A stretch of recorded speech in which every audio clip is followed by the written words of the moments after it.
Hi, you're watching theAnalysis-news, and I'm Talia Baroncelli. I'll shortly be joined by economist Bob Pollin. We'll be speaking about the Green New Deal, as well as the economic policies of Vice President, now Democratic presidential nominee Kamala Harris. If you'd like to support the work that we do, you can go to our website, theanalysis.news, hit the donate button at the top right corner of the screen, and make sure you get onto our mailing list. That way, you're always notified every time we publish new content. You can also like and subscribe to the show on YouTube or on other podcast streaming services such as Apple or Spotify. See you in a bit with Bob Pollin.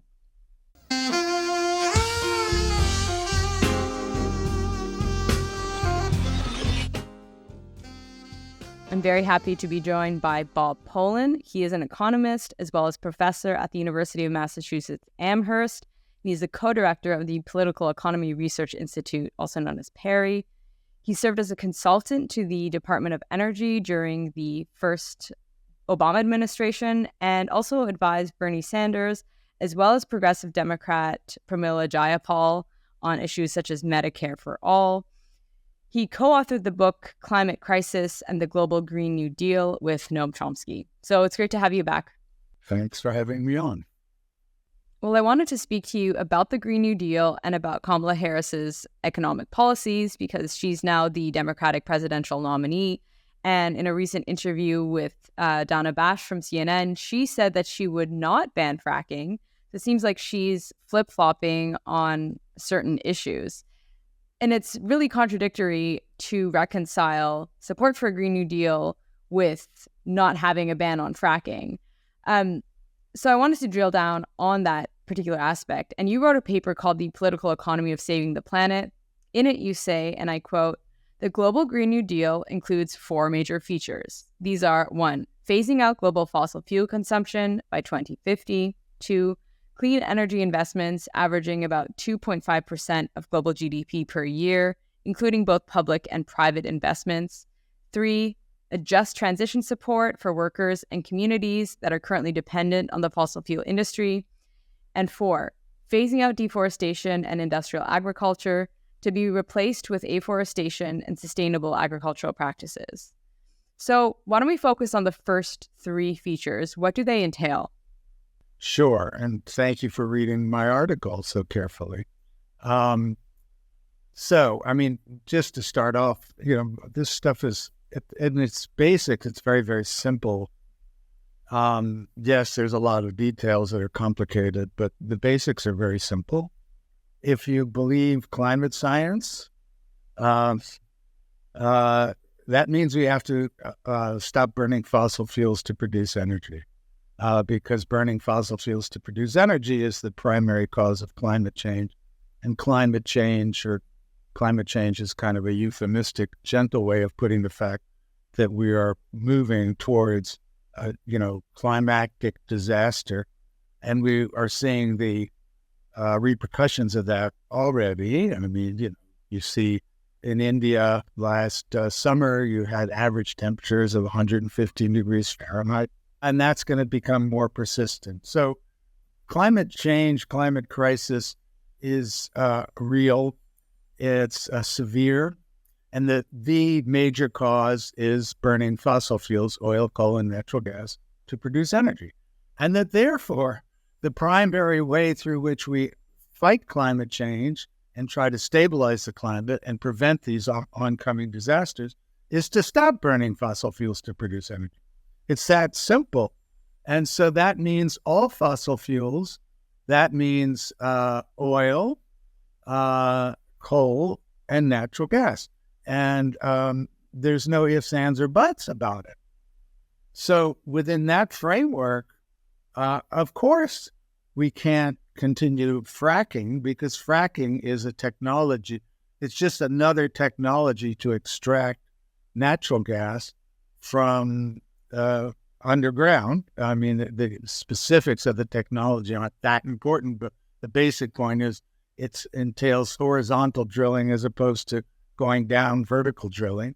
It extracts natural gas more cheaply, which sounds good, but on the other hand, it releases methane gas in the production process. So the impact on overall climate change emissions is equivalent to burning coal. It's a very bad, on top of that, it has other negative toxic impacts on the environment, such as contaminating water supply. It's a terrible technology. It should be banned. All fossil fuel consumption should be banned. Now, we know it's not going to be banned in 1 year. The Global Green New Deal is a way, okay, let's make this happen over 20, 25-year period. And so you went down my list. So it's number one, stop burning fossil fuels to produce energy, generate a renewable and high efficiency based energy system globally to substitute for our existing dependence on fossil fuels. Do so in a way that generates employment, jobs, good jobs, addresses the job losses for workers and the impact on communities such as Western Pennsylvania, which is now benefiting economically from fracking. Those are the main components, and you can generalize off of that. Yes, it applies to Western Pennsylvania. It applies to Kenya. It applies to South Korea. It's those are the simple elements, and I've myself and many, many other people have written and shown on balance, this is going to be a very positive development. Yes, number one, in terms of eliminating emissions and stabilizing the climate, but also in terms of job creation, addressing inequality.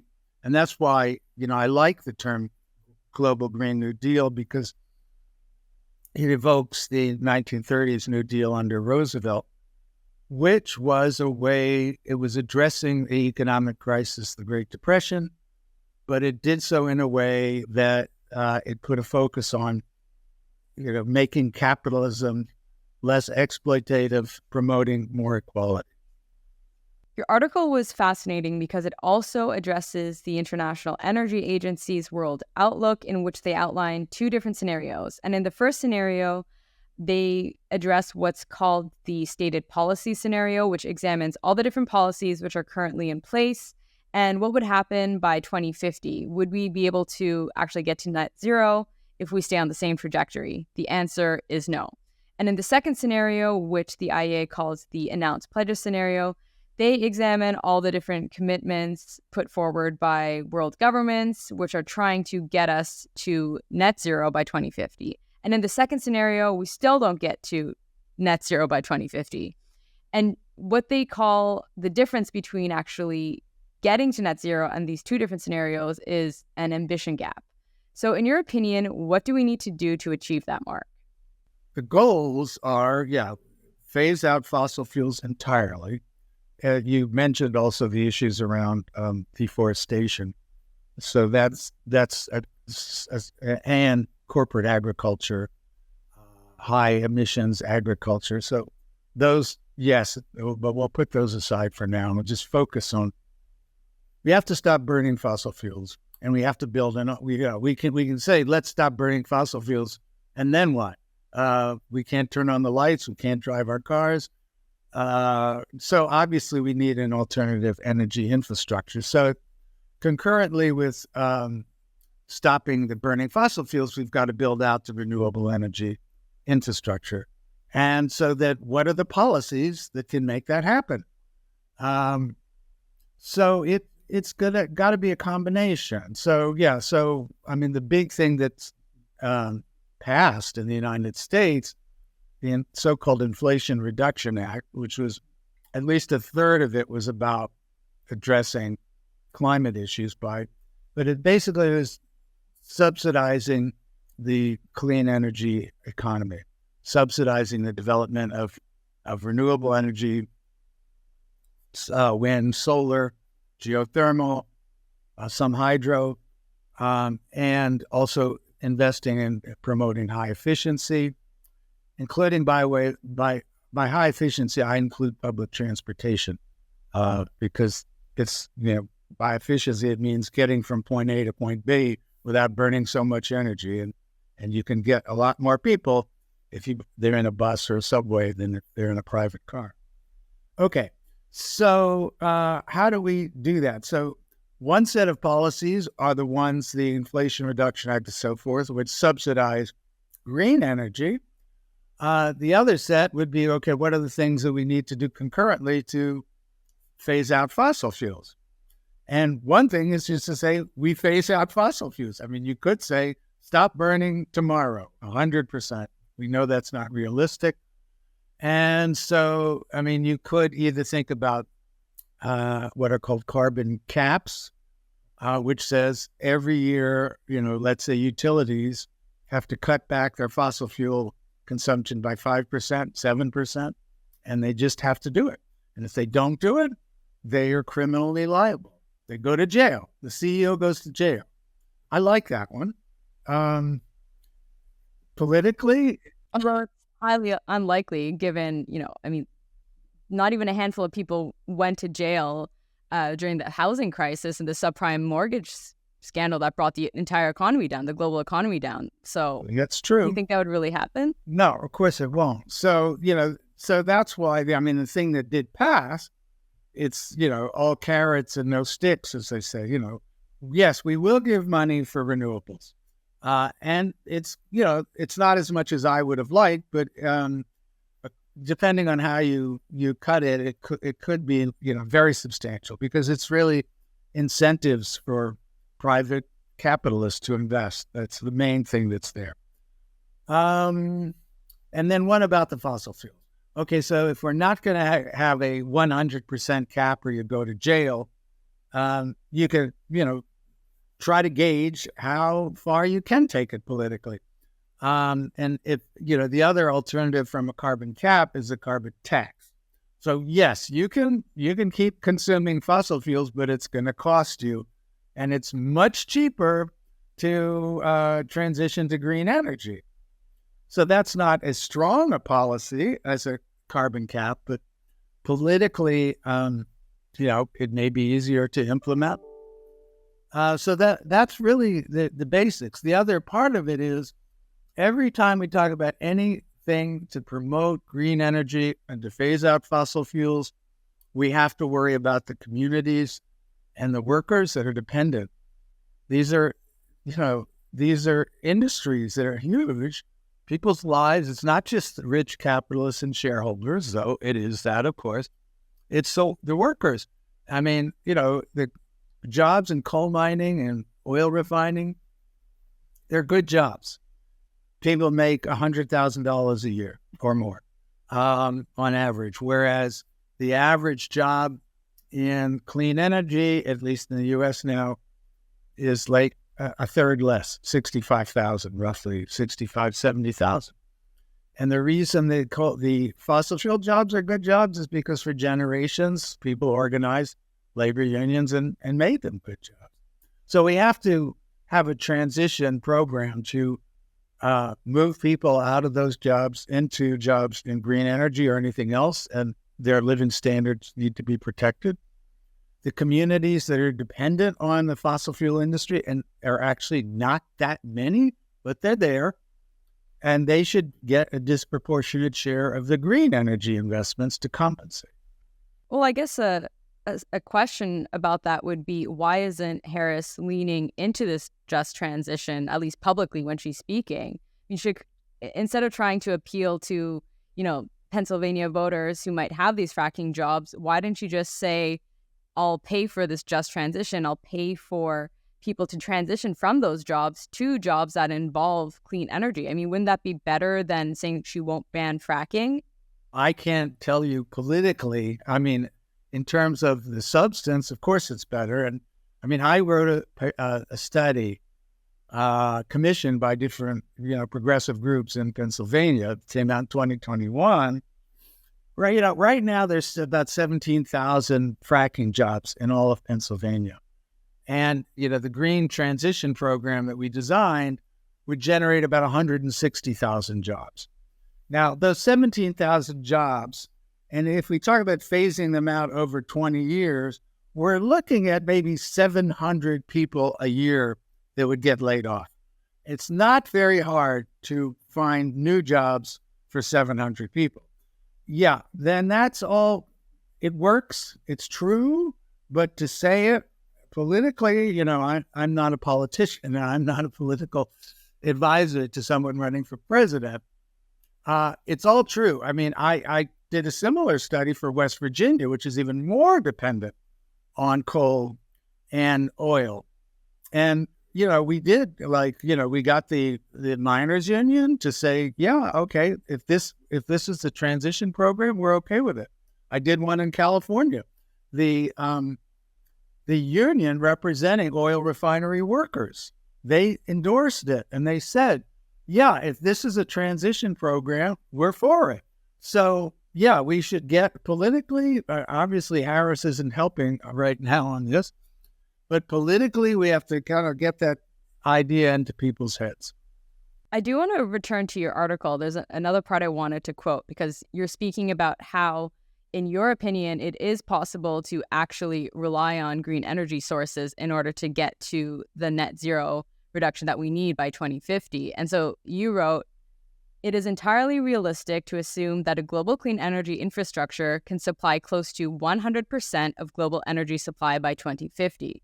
By my higher estimate, it will require an average level of investment spending throughout the global economy of about 2.5% of global GDP per year, focused in two areas. One, dramatically improving energy efficiency standards in the stock of buildings, automobiles and public transportation systems, and industrial production processes. And two, equally dramatically expanding the supply of clean renewable energy sources, primarily solar and wind. Do you see this actually happening globally? Yeah, I do. It's happening. I mean, I would like to see it happening more quickly, and I would like to see the phase out of fossil fuels happening faster concurrent with this. But the levels of investment, they're not to the point where this path that I've laid out is there, but it's not nothing.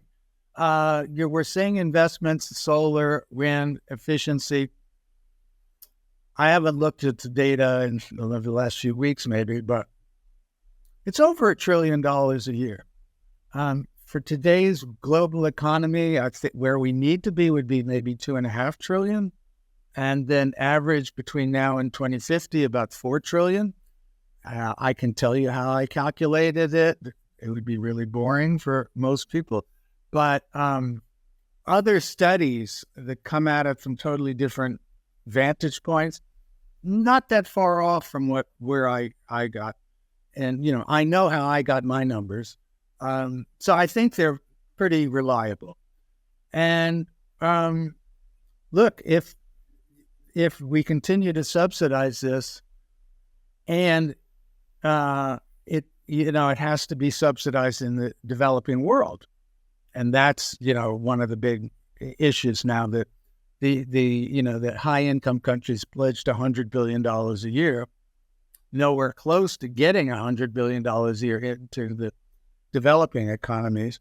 $100 billion a year is actually peanuts relative to what's needed. So, that needs to be ramped up maybe 7-8 fold.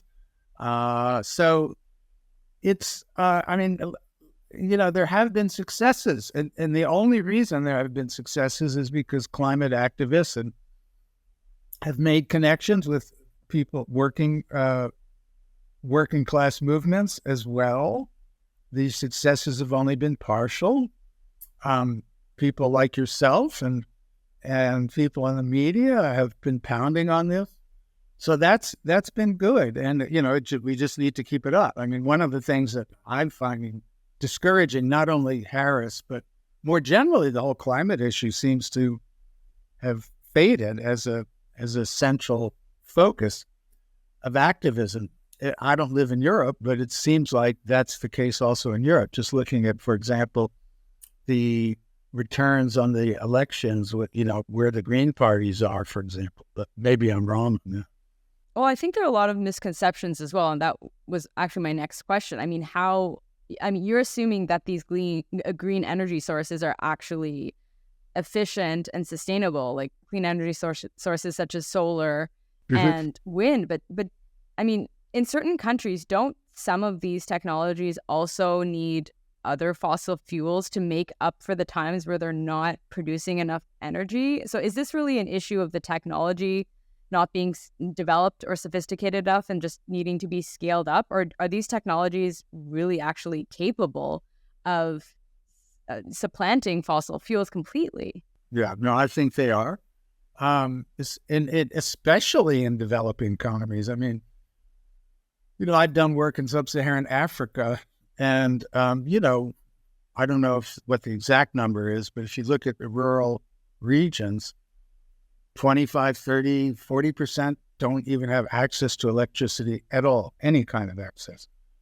And the capacity to build smaller scale units that generate solar or wind power, far surpass any capacity to build out huge utilities that are going to burn fossil fuels. So these would be, massively beneficial. And the capacity to rely entirely, yes, of course, we know that solar and wind are intermittent, meaning the sun doesn't shine all day, the wind doesn't blow everywhere all the time. But those are relatively easy things to resolve through storage and through transmission lines. Other issues that progressive people rightly have been critical about is the need for mining the resources that, for example, batteries for electric vehicles heavily dependent on lithium, cobalt, and they're extracted from developing countries under exploitative conditions and bad environmental conditions. We need to work on those. I mean, those things need to be greatly improved, but the point being that we will get energy without generating CO2 emissions. So if we can solve those other questions, we still have a path to climate stabilization. But what about countries like India and China? So China, for example, is the largest emitter, and that's partially because of Western countries setting up their companies in China. So there's been an export, in a way, of Western emissions to China. So we can't completely fault China for that. I mean, I'm sure we can fault them for other things, but we need to understand how these emissions are distributed globally. But China is still the largest emitter, and India is also a large emitter. And based on analysis from 2021 and 2022, 72% of their total generation of energy was from coal. So it seems like, are they making the right investments? Are they actually transitioning to green sources of energy, or are they just relying on fossil fuels? So in China, for many, many reasons, including this, is an extremely interesting case. China is, yes, on the one hand, by far, as a country, the largest source of emissions, not per capita, per person, but, for one thing, they have 1.4 billion people. So, and it is a growing economy. So it's not surprising that the level of emissions in China is about twice as that of the U.S., and the U.S. is second. Okay, but China is also by far the leading developer of renewable energy. It's totally the achievement, a huge achievement of Chinese technology, that the per unit cost of solar, of generating a kilowatt of electricity from solar, has come down by over 90% in the last 15 years. Unbelievable, from something like 37 cents per kilowatt of electricity on average to 3 or 4 cents. That's due to China. So China's doing both things.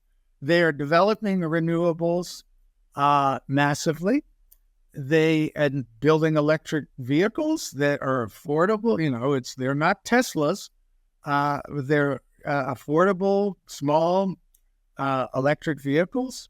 They are also they have managed to dominate the global supply chain for these critical minerals, cobalt, lithium, nickel.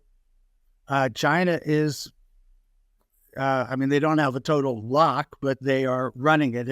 And that's due to their foresight 30 years ago to say, okay, we're not a leader in fossil fuels technology, but here's where we can become a leader. So China has both things happening. And for China, it would actually, to transition off of fossil fuels is going to be hugely beneficial in that they are also at the cutting edge of renewables. Now, India is a different case because they haven't been developing and innovating, but the same cost calculations apply to India, China, every place else. If renewable energy comes in at 3-4 cents a kilowatt and kilowatt hour, and coal is at 7 cents, well, it's just a matter of time that we can build out the green energy technology. And of course, there has to be the money, there has to be the financing. There are always a lot of details that need to be worked out. But these are the things that if you say, and I've been in these discussions at times, I was in sub-Saharan Africa, and they said, well, you want us to just stay poor. That's what you don't want us to have you don't want us to burn fossil fuels. Therefore, you want us to stay poor. And my counter argument is actually building out a renewable energy infrastructure is going to be cheaper. It's going to enable you to get out of poverty faster. It requires an initial investment, though, right? It's not just going to happen. It does, yes, and of course, it's not going to happen tomorrow. So, we have to be able to think through this transition whereby, okay, you're going to burn coal, but we're going to, you're going to cut it back some realistic number, 5%, 6%, 7%, and we're going to, and concurrently, we're going to build out the renewable capacity to make up the difference. And that's the basics. It's very simple in principle. In practice, of course, there's a lot of interest, and there's interest that people are making a ton of money off of selling these fossil fuels that are destroying the planet. Thanks for watching part 1 of my discussion with Bob Pollin. Join us for part 2, where we'll be discussing the economy as well as inflation. See you next time.